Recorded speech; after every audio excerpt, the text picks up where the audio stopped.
जय हिंद दोस्तों। तो आज आपको इस इंडियन पॉलिटी के सेशन में 7वां सेशन है, जिसके माध्यम से राष्ट्रपति को देखा जाएगा। मतलब भारत के प्रेसिडेंट और भारत के प्रथम नागरिक होते हैं। तो आइए स्टार्ट करते हैं। पहले तो अनुच्छेद 52 के अनुसार देखते हैं। तो अनुच्छेद 52 के अनुसार भारत का एक राष्ट्रपति होंगे और जिसमें कार्यपालिका शक्ति निहित होती है, जिसका प्रयोग वह संविधान के अनुसार स्वयं या अधीनस्थ पदाधिकारियों के माध्यम से कर सकता है। ठीक। और संघ की कार्यपालिका शक्ति निहित होगी, तो बातें मैं अभी बोल दिया। उसके बाद 54 में राष्ट्रपति का निर्वाचक मंडल होगा, जो भी निर्वाचक मंडल होंगे। उसके बाद 55 में राष्ट्रपति के निर्वाचन की रीति होगा, जो भी रीतियाँ हैं। उसके बाद पदावधि की बात होगा।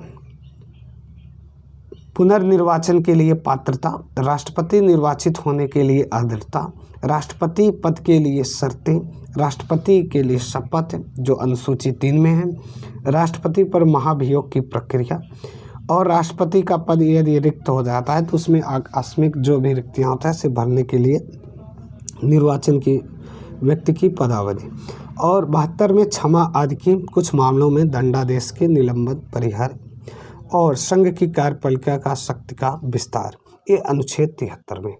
तो आइए बिना विलंब किए हुए एक एक बात को समझते हैं। सबसे पहले तो अर्हताएँ देखते हैं। राष्ट्रपति अनुच्छेद 58। अनुच्छेद 58 में ये योग्यता है कि कौन से होंगे राष्ट्रपति। तो योग्यता की बात किया जाए तो भारत के प्रथम, मतलब पहले तो नागरिक होना चाहिए भारत का, वह भारत का नागरिक होना चाहिए, भारत का नागरिक होना चाहिए, अपनी आयु का 35 वर्ष पूरा कर चुका हूँ, या ऐसे समझ लो लोकसभा सदस्य, लोकसभा सदस्य निर्वाचित होने की योग्यता रखता हूँ, किसी लाभ के पद पर ना हो, किसी लाभ के पद पर ना हो। तो लाभ के पद कौन कौन नहीं माने जाते हैं? तो वर्तमान में राष्ट्रपति, उपराष्ट्रपति, राज्यपाल, संघ या राज्यों के मंत्री लाभ पद में नहीं आते हैं। यदि बात किया जाए तो राष्ट्रपति के निर्वाचन में नामांकन के लिए न्यूनतम 50 निर्वाचक होना चाहिए नाम के प्रस्ताव, और न्यूनतम 50 निर्वाचकों द्वारा प्रस्ताव का अनुमोदन किया जाना चाहिए। ठीक। ये जमानत राशि 15,000 होनी चाहिए, और 1/6 भाग यदि मत प्राप्त कर लेते हो तो जमानत राशि जब्त हो जाती है। ये इनके कुछ कंडीशन होते हैं।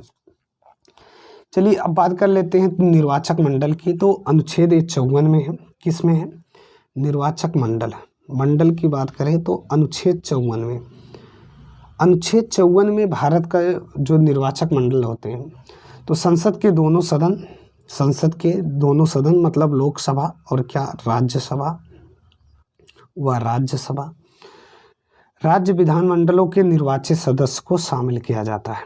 जो भी राज्यसभा के होते हैं, राज्यसभा के निर्वाचित सदस्य, विधानसभा और विधान परिषद होते हैं, जो भी उसके निर्वाचित सदस्य होते हैं उनको शामिल किया जाता है। निर्वाचन में लोकसभा और राज्यसभा के तो निर्वाचित होंगे, और राज्यों व केंद्र शासित प्रदेशों के विधानसभाओं के भी निर्वाचित सदस्य या विधायक भाग लेंगे। ये आपको पता होना चाहिए। किसके? अनुच्छेद 54 में ये जो भी निर्वाचक मंडल है इसके था। अब देखते हैं निर्वाचन के, जो राष्ट्रपति का निर्वाचन होता है, निर्वाचन, तो निर्वाचन बात करें तो अनुच्छेद 55 में, किसमें? अनुच्छेद 55 में। और इनका जो निर्वाचन होता है ये अप्रत्यक्ष होता है, अप्रत्यक्ष एकल संक्रमणी मत द्वारा होता है। अनुपातिक प्रतिनिधि से एकल संक्रमणी मत पद्धति द्वारा होता है। ठीक। ये बातें आपको पता होना चाहिए। निर्वाचन किसमें? अनुच्छेद 55 में। ये ध्यान रखना है, अनुच्छेद 55 में। और 56 में क्या है? पदावधि। चलो अब पदावधि की भी बात कर दिया जाए। तो राष्ट्रपति की कार्यकाल की बात किया जाए तो कार्यकाल है या पदावधि, ये अनुच्छेद किसमें है? 56 में। तो 56 के अनुसार राष्ट्रपति का कार्यकाल या पद ग्रहण करने की तिथि से 5 वर्ष तक होता है, परंतु राष्ट्रपति या उपराष्ट्रपति को संबोधित हस्ताक्षर देकर राष्ट्रपति जो होते हैं उपराष्ट्रपति को अपने लिखित हस्ताक्षर देकर लेख द्वारा अपना परित्याग कर सकते हैं।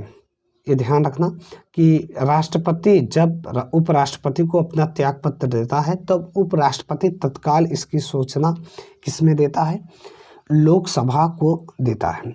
अब बात कर लेते हैं शपथ की। चलिए शपथ की, तो शपथ 60 में है, किसमें है, 60 में, अनुच्छेद 60 में, ये ध्यान रखना है। तो उच्चतम न्यायालय के जो मुख्य न्यायाधीश होते हैं राष्ट्रपति को पद की शपथ दिलाते हैं।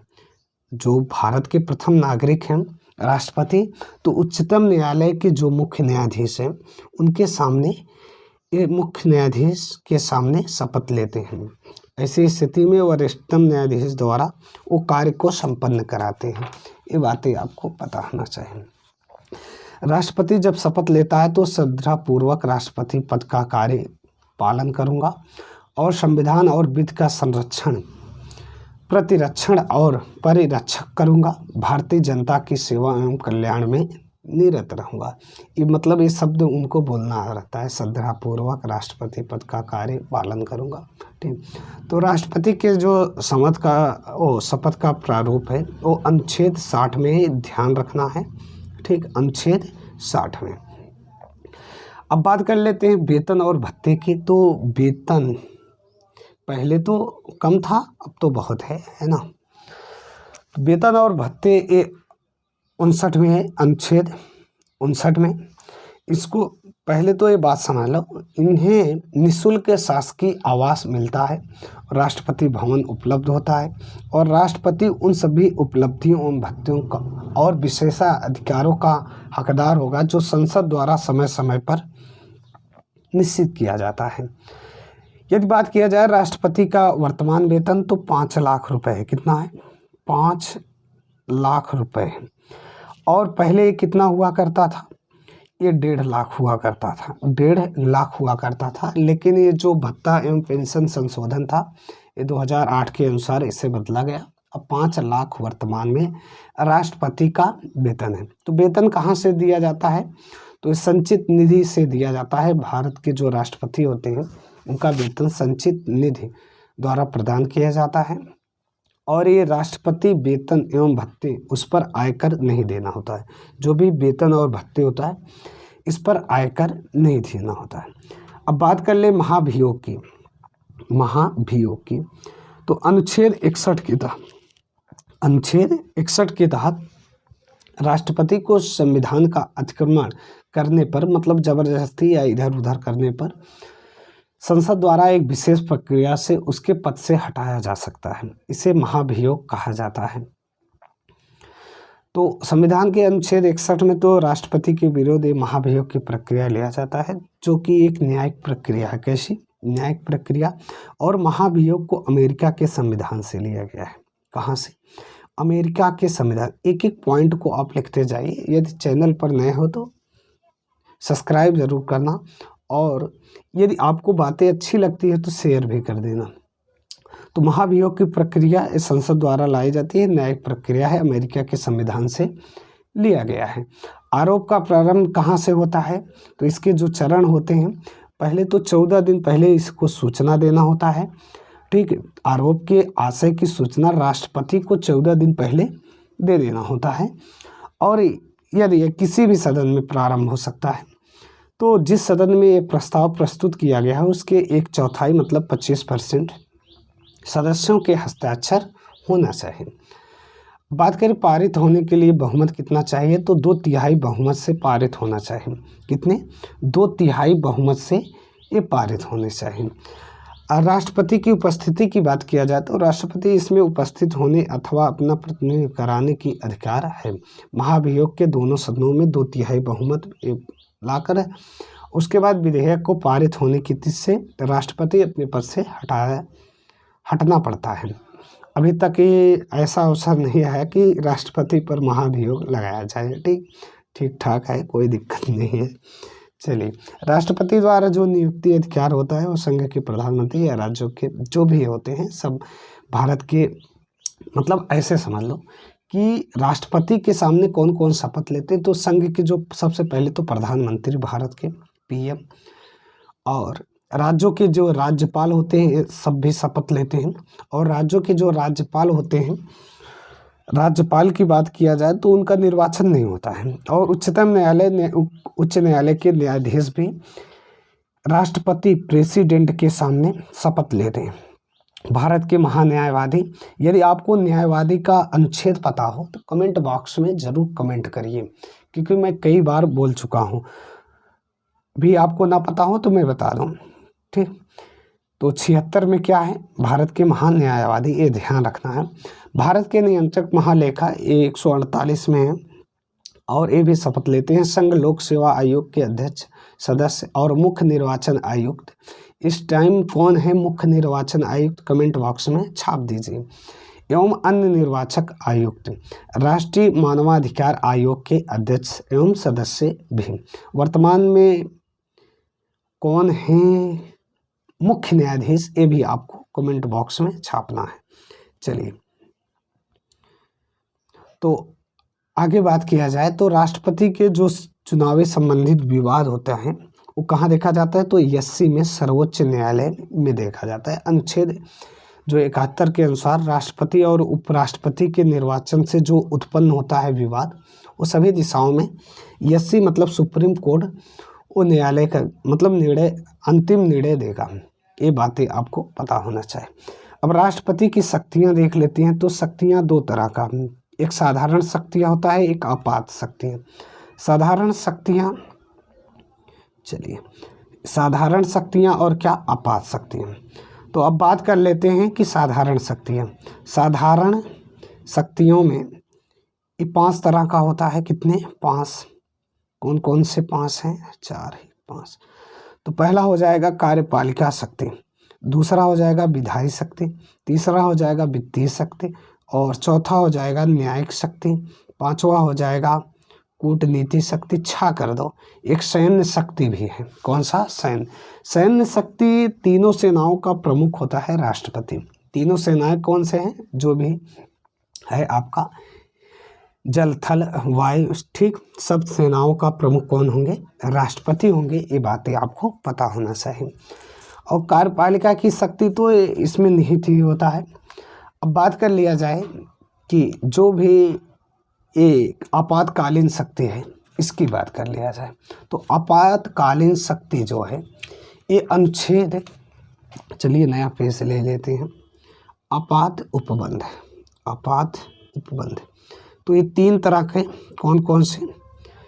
एक 352, एक 356 और एक 360। ये 3 उपबंध हैं, ये ध्यान रखना। 3 इन पे अनुच्छेद हैं। पहले को बोलते हुए नेशनल इमरजेंसी, और दूसरे को बोलोगे प्रेसिडेंशियल रूल से, और तीसरे को बोल देंगे फाइनेंशियल इमरजेंसी। हिंदी में समझते हैं तो राष्ट्रीय आपात, इसको क्या बोलेंगे? राष्ट्रीय आपात। इसे राष्ट्रपति शासन, 356 को राष्ट्रपति, इसको बोलेंगे फाइनेंशियल का मतलब वित्तीय आपात। तो 3 तरह की मतलब आपातकालीन शक्तियाँ होती हैं। तो पहले तो समझते हैं 352 को। तो 352 के अनुसार राष्ट्रपति को युद्ध, बाह्य आक्रमण या किसी भी सशस्त्र विद्रोह से भारत पर उसके किसी भी संकट या भूभाग पर संकट होने का आधार मिले तो ये आपात की घोषणा कर सकते हैं। ऐसा 3 बार अभी तक हुआ है हिस्ट्री में। एक 1962 में हुआ है। कब हुआ है? नया पेज लेते हैं। 1962 में वो भारत और चीन पर आक्रमण के कारण, भारत और चीन के आक्रमण पर 1971 में, ये तो आपको पता ही होना चाहिए, भारत पर पाकिस्तान द्वारा आक्रमण पे, भारत पर पाकिस्तान द्वारा आक्रमण। और एक हुआ था 1975 में। 1975 में कांग्रेस द्वारा आंतरिक अशांति के कारण, कांग्रेस द्वारा आंतरिक अशांति के कारण। तो ये 3 तरह के अभी तक राष्ट्रीय आपात लगा है, मतलब पूरे इतिहास में, पूरा जब तक भारत ये संविधान लागू हुआ है तब तक इसमें 3 बार।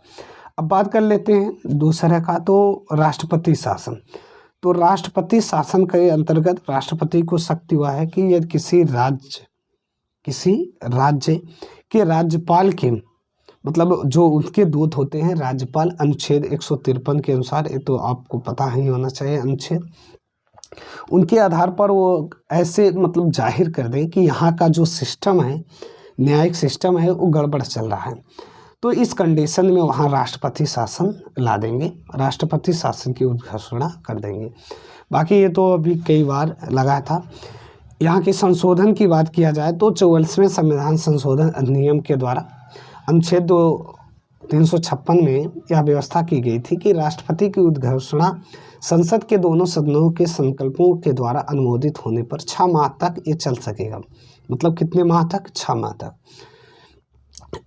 लेकिन इसके बाद भी अनुमोदित किए जाने पर 6 माह और चलेगी, किंतु उसके बाद संसद के किसी सदन द्वारा कोई भी संकल्प तब तक पारित नहीं होगा जब तक उस पर समय आपात की उस घोषणा न हो और निर्वाचक आयोग को प्रमाणित कर दे कि वो निर्वाचन कराना कठिन होगा, तब इस कंडीशन में बढ़ा सकते हैं।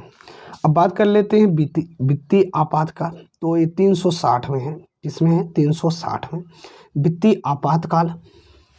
तो अभी तक तो ये एक बार भी नहीं लगा है, मतलब कभी ये लगा ही नहीं है वित्तीय आपात। तो वित्तीय आपात संविधान के 360 में जो राष्ट्रपति को वित्तीय आपात की मतलब घोषणा करने की शक्ति होता है। तभी ऐसी मतलब परिस्थिति आ जाए कि साख संकट हो जाए, मतलब पैसे की कमी हो जाए, तो वित्तीय आपात की उस घोषणा हो जाती है। तो यहाँ से ये बातें आप समझ गए। लगभग आपको सारी बातें राष्ट्रपति संबंधित बता दिया गया। यदि आपको समझ में आया हो तो चैनल पर नए हो तो सब्सक्राइब कर लेना और शेयर करना ना भूलना, ठीक। तो सभी बातें बता दिया गया कि इनका वेतन कितना होता है 5 लाख और कार्यकाल कितना 5 वर्ष। पहले वेतन 1.5 लाख था।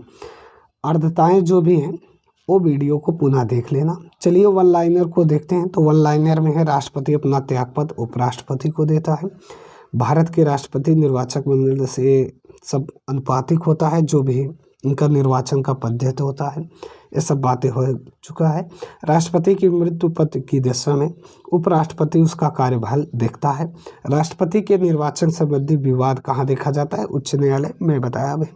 भारत का मुख्य न्यायाधीश राष्ट्रपति को शपथ दिलाता है। ये सब बातें हो चुका है, एक बार सिर्फ आप देखकर रिवीजन कर सकते हो। देख लो, ये आपात उपबंध भी यहाँ पर तीनों हैं, ठीक।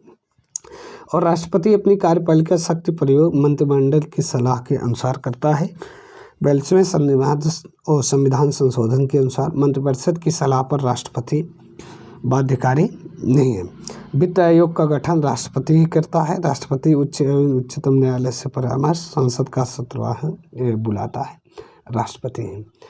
आगे देख लेते हैं। तो ये भारत में कार्यपालिका राष्ट्रपति होता है। दोनों सदन निर्वाचित होते हैं। राष्ट्रपति की नियुक्ति के लिए योग्यता 35 वर्ष आए, लोकसभा का सदस्य चुने जाने योग्य हो। ये सब बातें हो चुका है।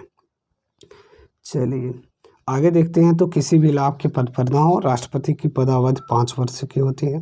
धन विधेयक प्रस्तुत किया जाता है और वार्षिक वित्तीय आपात को प्रस्तुत किया जाता है। वह उच्च न्यायालय मुख्य न्यायाधीश उच्च न्यायालय की नियुक्ति करता है। डॉक्टर राजेंद्र प्रसाद प्रथम राष्ट्रपति थे, लगातार 2 बार निर्वाचित हुए।